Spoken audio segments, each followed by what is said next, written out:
Mga kapuso, ako po ngayon ay naririto sa Tanyag na Oval Plaza, sentro ng General Santos City. Nasa likod ko lamang po ang gusali kung saan naroon din ang sangay ng isang sikat na fast food chain na nag-viral matapos sumakulan ang aktwal na pagguho ng maganap ang pagyanig kahapon ng umaga.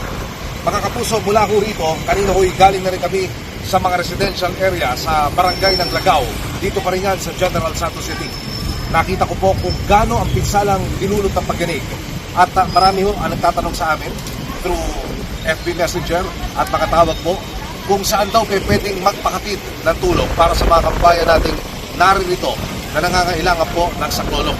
Ang binabanggit po na advice sa amin ng lokal na pamalaan, maging ng mga otoridad namin nakakausap kung maaari dun ho sa inyong mga lugar, yung mga tanggapan at sangay ng MDRRMO o ng CDRRMO, pati na ng Provincial Disaster Risk Reduction and Management Office. Doon po kayo magpadala ng damit, pagkain, o anumang tulong ang pwede ibigay at sila na ho ang magkakatid ng tulong dito po sa mga kababayan natin sa General Santos City. Maraming salamat po.